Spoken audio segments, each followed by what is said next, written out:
Chapter 4. The record continued. Sunday and Monday were spent in Los Angeles. The fatigue induced by the city was considerable and made sleep imperative.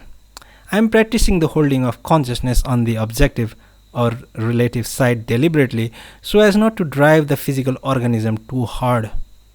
I find that turning the one way or the other is considerably within my control, but to remain on the objective side requires rather the greater effort. Inclination draws toward the inward. Without the current, the objective world is like a desert, in the invidious sense of the term. How is it possible for humanity to be so attached to this outer life? Yesterday, I deliberately turned inward and invoked the current of accompanying deepening of consciousness, but in this case, in a modified form. Always there is the gentle joy. Saturday evening, we had the usual meditation. I suggested the technique of not trying to stop thought or the reports of the senses, but to focus upon the emptiness with the intellectual recognition, I am this emptiness. S entered into a level of peace and joy wherein she found herself one with the stars and all things. There are none of the effect of drowsiness previously experienced. Afterwards, I called attention to the point that one should aim at the emptiness as the highest, but that the consequence in relative consciousness is a new richness developing along the lines of the natural bent of the individual consciousness.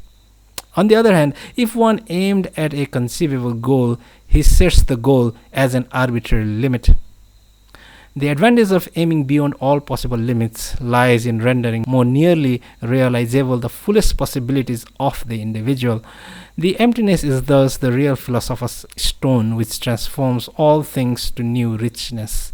It is the alkahest that transmutes the base metal of inferior consciousness into the gold of higher consciousness. There is a growing compulsion to write. At first, I did not care to bother with writing or with any other form of expression.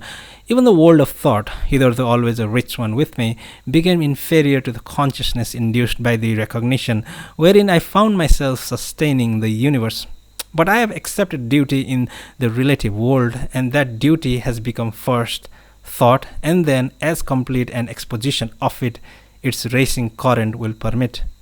At first, I made myself write, but now there is a growing compulsion that sends me to the typewriter. Sharifa tells me that I should write a little incident that I would rather let pass, as many others have already passed. We were at the table partaking of the noonday meal. I had just left my writing and was still active in the current of thought. I happened to glance out of the door where a small yellow kitten was playing on a broad cement platform. It ran across the platform, and I felt a thrill of delight. It was as though a tiny melody from out the cosmic symphony had trilled joyously into my mind, a little sketch born forth from the grand harmony, and from this a wave of joy was distilled and pulsated through me. It is not that the physical or photographic fact became different, but surrounding that incident was an enveloping matrix of meaning. It was this matrix that sublimated the ordinary so that it became joyous.